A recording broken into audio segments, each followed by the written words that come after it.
Good morning and welcome to Masterclass Cook Along. I'm here in the kitchen, I'm in my happy place, the sky is blue, it's a beautiful weekend up here in the Lake District and I'm ready to cook some brunch. Now brunch is becoming really popular, everybody, especially at the weekends, you know, you have a little bit of time with the family, now some friends outside, so cooking up some brunch is a great idea because you just take it out and enjoy it. So what we thought we'd do is some savory muffins today. So instead of your sweet blueberry, lemon or chocolate, we're going to kind of take the sugar out and we're going to put some spring onions and some chives.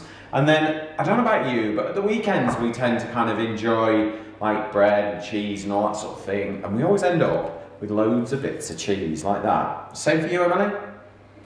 You just, yeah. you know, you enjoy it and then you kind of like, oh, well, I've got this little bit of red Leicester here, I've got a little bit of vintage cheddar here, and I've got a bit of Lancashire. So this recipe is brilliant for just using up those little bits that are left over in the cheese box. Just, you know, whatever cheeses you like, chuck them in. So what we're going to do is we're going to start with the wet ingredients first, okay? So I've got 75 mils, let me just double check. Yes, 75 mils of vegetable oil. Now, you could use olive oil, but don't use extra virgin because you'll get a very sort of green, viney flavour. This is replacing the butter in the bake, and it's just really that fat and richness that you need. It's not flavour. So you could use rapeseed oil, you could use pomace olive oil, but not extra virgin. I wouldn't recommend it. Okay? So I'm going to put 3 eggs into here. We're going to get all the wet ingredients done first. So I've got 3 free-range eggs. We haven't quite got to the point where we've got chickens in our garden yet, but my wife would have chickens at the drop of a hat. Emily's after chickens, but not for me. I don't mind going to buy them. Right, and then I've got 300 mils, I think it is, yes, 300 mils of milk. We'll get a little whisk together. So you get all the wet ingredients whisked up, mixed together, and then we'll add the dry in. So it's really, really easy, this. There we go. I used to do savoury muffins every Saturday in my coffee shop and bakery, and it always went down a storm. It was really good because it used up loads of ingredients and warm, buttered, Emily. We're going to butter them. Yeah, I can do that. So you're going to let me butter the savoury muffins today? Yeah. But not Yorkshire tea bread. Oh no. Oh yes. A good Yorkshire fruit cake, buttered. No. I'm on it. Right, sorry, I was chopping away then. Chopping my spring onions, all the white and the green, because there's loads of flavour in the green as well. Don't not throw those away.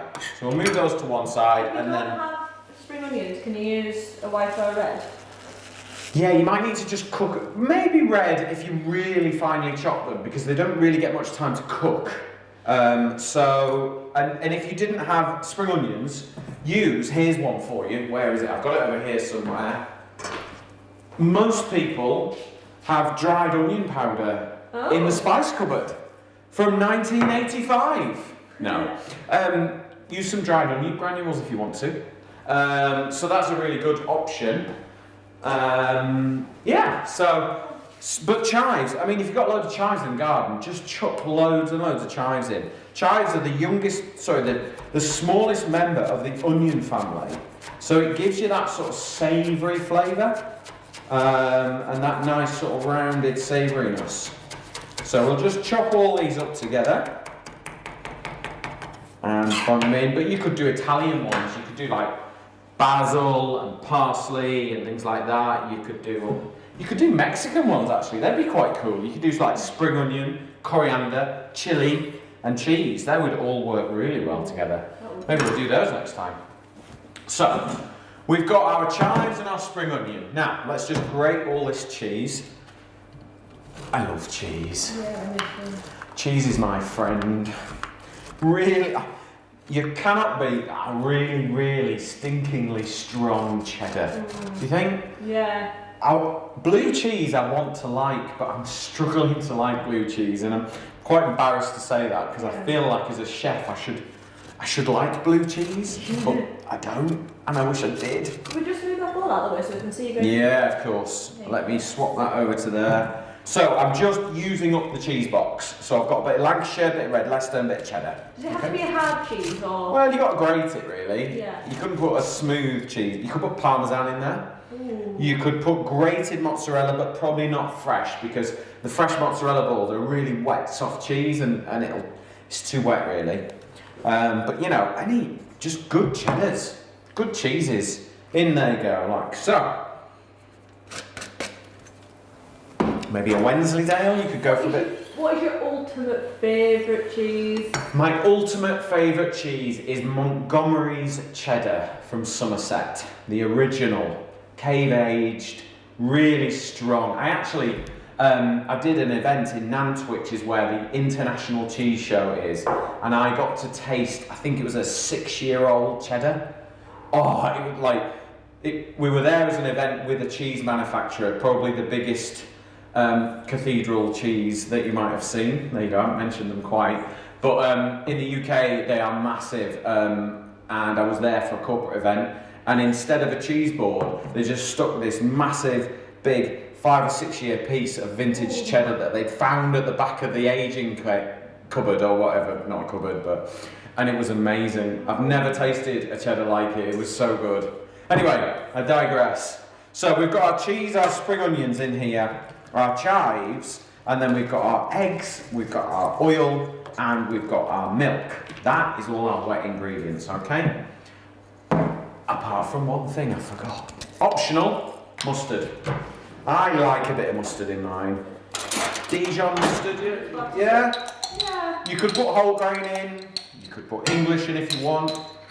Be sparing, because it is very strong English mustard. But you could go German, French, whole grain, whatever you can find in the cupboard. And if you've only got like mustard powder, it's dry. So put it in with the dry ingredients, which is the flour. Okay? So I'm going to give that a little season because I think I'm not going to put any salt in because the cheese can be quite salty. And I don't think it really needs it. But I am going to put a decent amount of pepper in. Alright. Freshly milled black pepper, and then I've got my flour. So I am going in with 450 grams of plain flour. There we go. And then I've got a teaspoon of baking powder, which will help give it the lift with the eggs, okay? So let's start to fold. Can you see this technique all right, Emily? Or do you want me to lose the chopping board? You don't need it. I don't need it, and I just thought... Get a little bit closer towards you. Yeah, this technique. Yeah, Imagine you're driving, learning to drive, and you're told to feed the wheel through your hands. It's the same process. So, because I'm left-handed, spoon in the left hand, bowl in my right. Spoon hand turns that way, and the bowl the other way. So basically, what I'm not doing is over-mixing. Because if you over-mix, you'll tighten it all up and the gluten will develop. And gluten in cakes you don't want, which is why we don't sort of use bread flour and things like that, because they're really high in protein, which when you stir the protein in the flour, it turns to gluten. So that's kind of it. I don't want to over mix it. Okay? Now if you don't have muffin tins, you could cook this as a sort of tray bake, savoury tray bake. Okay? You could put little sunblush tomatoes in here, you could put olives in here, you could put whatever you fancy. You could even take like a little piece of cheese and put it in the middle and have it all melty and lovely. So there's loads of options, but we're going to do savoury ones, just plain ones today. And I'm just going to grab some water and I'll show you why.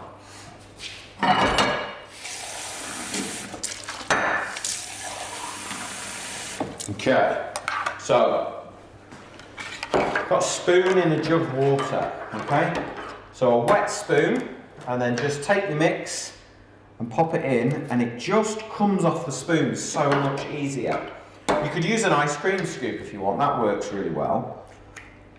But this is just a tablespoon, and we're just popping it in, okay?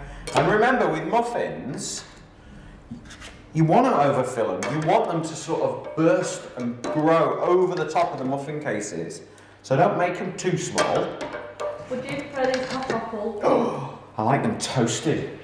So bake them, let them cool down if you can wait that long, or eat one while they're warm, and then an hour or 2 later, I quite like them toasted. Have you had these before? I can't remember if I've made these before for you. I don't think you have. Oh, wow. Game changer day today. Yeah. Okay, so nearly there. So this is going to make 12 decent sized ones. And remember, these will go in the freezer as well. Okay, and you can just take them out of the freezer. How long do they last for? Once they're cooked or? Well, they're going to last 2 or 3 days. Okay. But what I would say is warm them up on day 3 and day 4. They're nice with a soup, you know, instead of a bread roll. You could do like little mini ones if you're having a little garden party at the moment. Or, you know, just by the desk if you're working. And obviously, if you want to make smaller ones, you can. It'll make, that mix makes exactly 12. You'd think I planned it, wouldn't you? No. Okay. Right, now, I'll just pop that down there. These are going to go in a preheated oven. 175 degrees I've got my oven on, and they're going to take about 20 minutes. Right, the muffins are in the oven. They are going to take maybe 20 minutes, 25 tops, okay? While we're baking those, we're going to turn our attention to another dish. We're going to do some toasted sourdough with some smashed avocado, some smoked salmon. So this isn't cold smoked salmon, like you'd have on your scrambled eggs. This is a hot smoked salmon, so it's a really interesting technique. It's really tasty, really easy to do, not just for brunch. You could do it for anything. And then we're going to top it with a poached egg. So I've got some amazing sourdough from a baker that I know very, very well, and I've got some lovely ripe avocados. So if they're like this, don't make this dish, all right? Put them in the fruit bowl and wait till next week. But these are lovely and ripe. We're going to smash it up with a little bit of chilli, a little bit of a lime juice, a bit of salt and pepper, and spread it on that lovely sourdough, smoked salmon, home smoked salmon, and poached egg. It's going to be awesome. Right, so let's first of all cure this salmon a little bit. Now, I've got some salt and some brown sugar in here. This is only a quick 5-minute one. It's not going to take long. You don't need to cure this for hours. Okay, so equal amounts of salt and sugar, and then we're just going to sprinkle that on for a few minutes. That's going to draw a bit of the moisture out, and it will allow the smoke in. Does it have to be brown sugar? No, I just use brown sugar for it kind of, the idea with sugar and salt is it takes the edge off the salt, so it isn't just salty. And when you get like traditional cold smoked salmon, it's always cured, because it just removes a bit of moisture, firms the flesh up, makes it delicious. So let's just put that to one side for a couple of minutes while we do the rest. So I've got my sourdough, let's get that ready. A little bit of sourdough. It does look good, doesn't it? It's good. So some decent chunks. Don't do like tiny little thin pieces that are brittle. You know, this is a robust. If you're going to have brunch, do it right. Yeah, exactly. Exactly what she said. If you're going to have brunch. Because you've skipped breakfast and you're having lunch. You've basically skipped a meal, so you can have twice as much. So let me grab a tray. So let's grab a tray and we'll toast this bread in the oven because it's kind of the easiest way to do it. I'm just going to drizzle, it's like crostini really rather than, but you can chuck it in the toaster if you want, that's no problem. If you didn't have sourdough, what would be the next best? Just get a really crusty bread. You want something pretty robust that will kind of take the toppings. You know, there's no point using a couple of slices of medium sliced white because it just won't take it. So, you know, maybe a baguette, maybe a ciabatta, something like that. Any of those will do the job. Right, those muffins are looking good. Just always reassuring, isn't it? Right, let's flip that over. Now, if you've got any questions about what I'm doing today, please post them in the feed and I will answer them as best I can. All the equipment that I use in my kitchens is available at cookserveandenjoy.com. If you go to their Facebook page, sign up there, like the page, I think there's a competition on there at the moment to win the same kind of equipment that I'm using. Loads of people are always asking me what equipment I use. And I work with that company. Cook, Serve and Enjoy is how consumers like you guys can get hold of this same kit. And there's just so many different pieces of equipment there. And rest assured, I actually use it all the time. And people are forever asking me, where do I get this? Where do I get that? Where can I get this? Where's that pan come from? Even my mum and dad ask me. So that's where you can get it all from.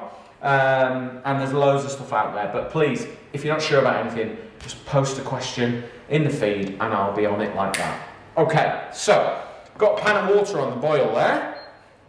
That's getting ready for a poached egg. For the poached egg lesson in a minute.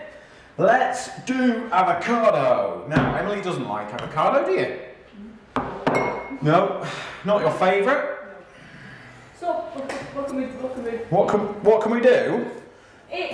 Okay, if you're really not sure on avocado. This is what to have. This is how to have it. So, very carefully, look at that. Just quickly, just whip that away then. So, take your avocado. Now, if it's not ripe, put it in the fruit bowl and leave it for a week and then it will be ripe, especially if you put it next to bananas. Something about the two of them together ripen each other up. But it wants to be firm, but you can feel the softness underneath.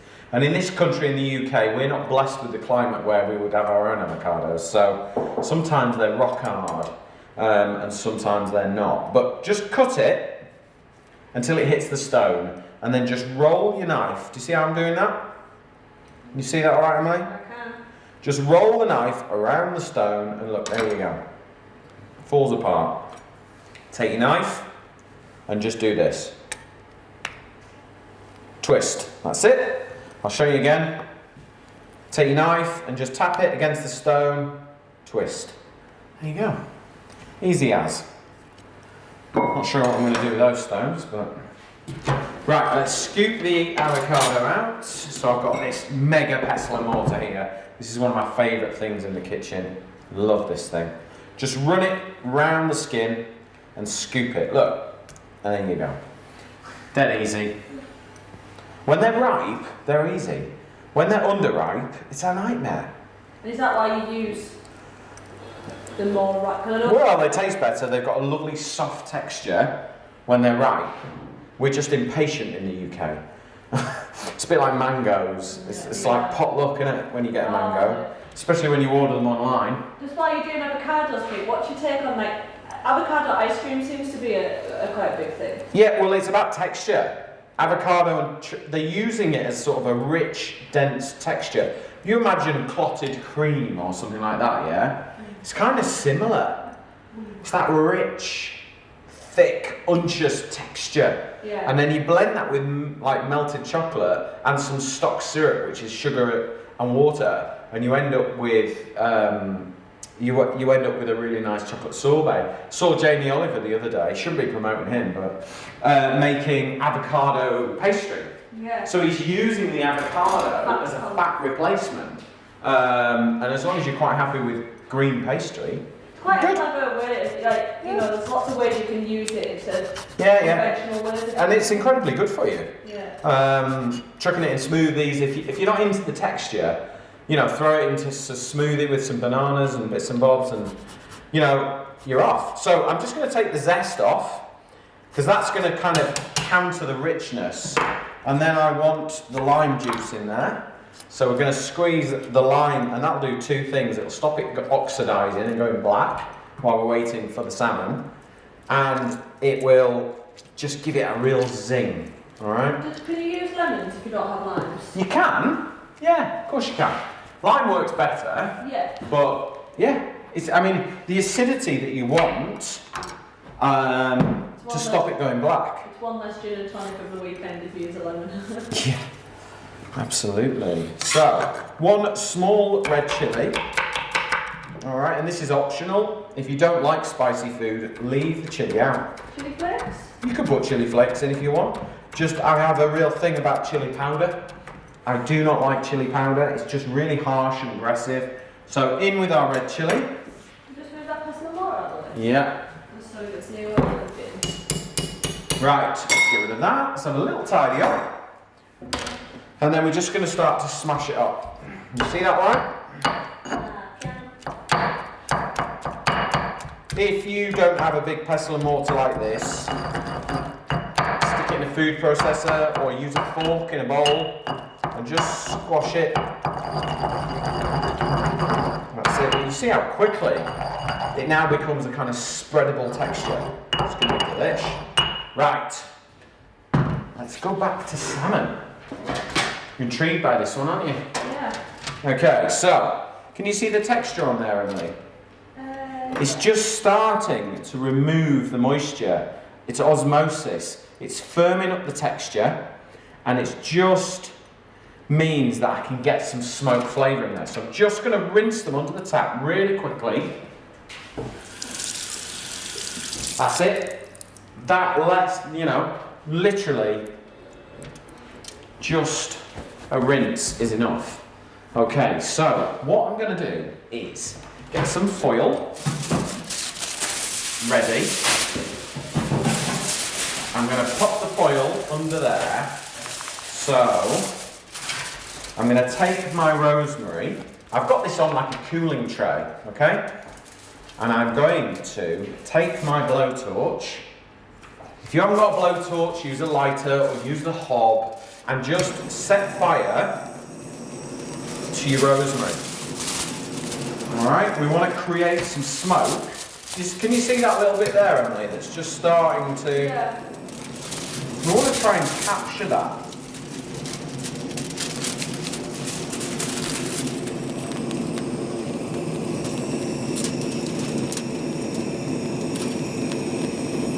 Can you see that going? Yeah. Right, and then trap it in.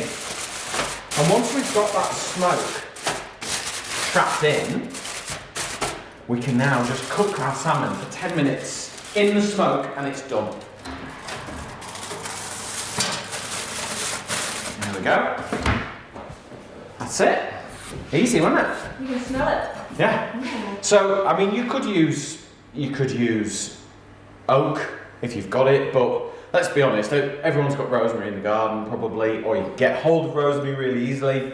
And rosemary and salmon work really well together actually as a flavour. And because we've picked it from the plant in the garden, it's green and it's fresh, so it will smoke rather than just burn like a matchstick. So it means you get a slightly longer, smokier flavour to it. Does smoke. I use rosemary on the barbecue all the time. So when you've got those lovely embers, just chuck loads of rosemary on it, shut the lid if you've got a lid on it, and just cook some chicken breast on it, and you just get this amazing smoked rosemary chicken breast. They're really, really good. Okay, so shall we have a little lesson on poached eggs? Yeah. Right, while we're cooking that. So I've got a pan of fresh water on here, okay?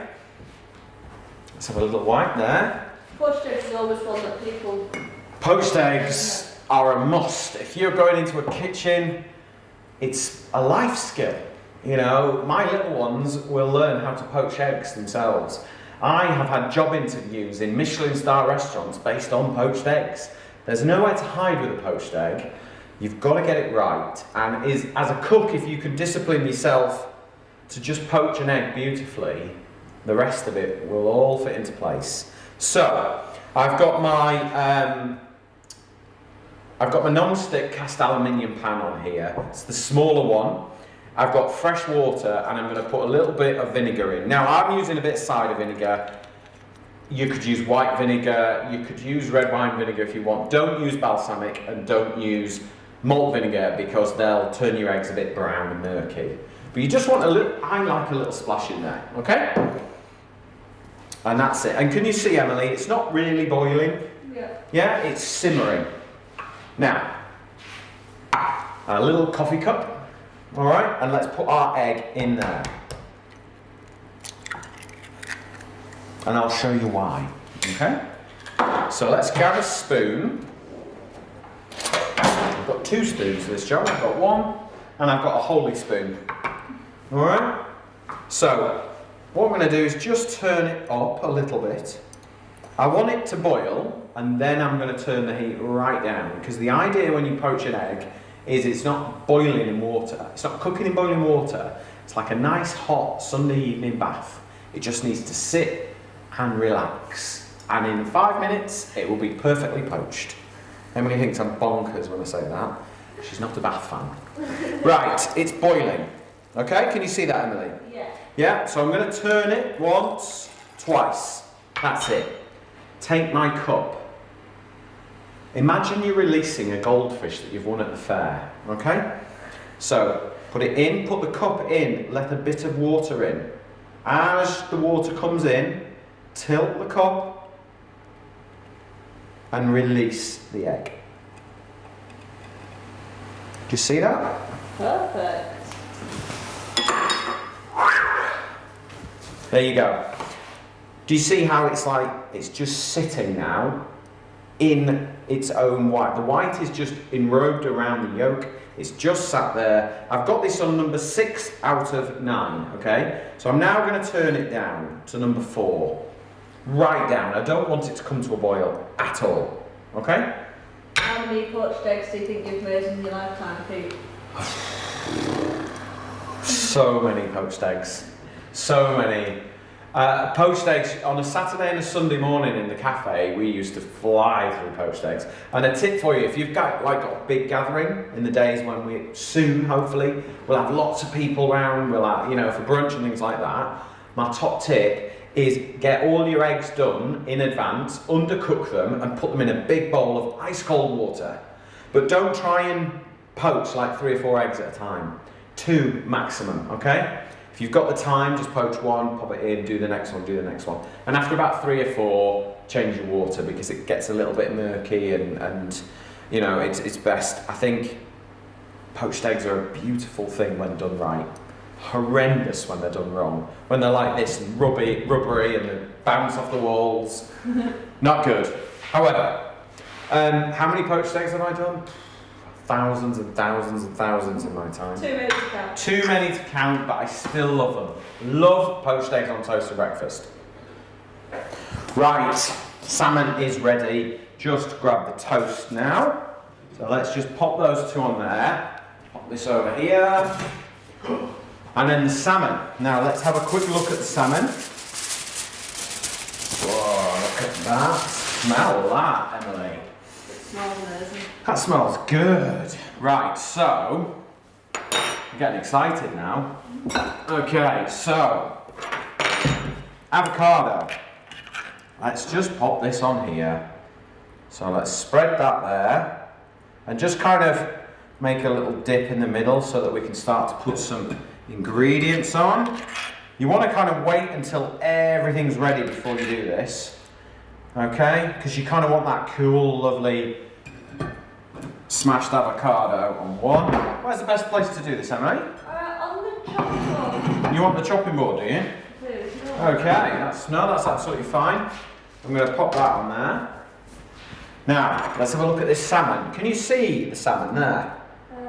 Yeah. Can you see it's just cooked, and because it's on its skin, I can just take it off. Do you see? And pop it on there, and just is delicately cooked. It's not overcooked. Don't be afraid of it.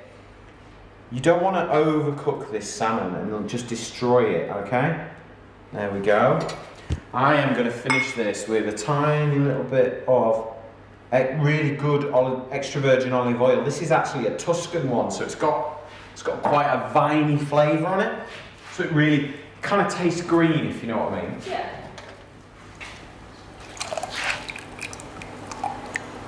I'm just draining the excess water off because there is nothing worse than a poached egg with soggy toast. I'm just going to pop that onto there like so. There we go. And then I always think it needs finishing with a little bit of black pepper. I was always taught black pepper on my poached eggs. Right, now let's grab these muffins. Think you're going to like these? I'm looking forward to trying it. Oh. Look at these. Okay, they are some good muffins then.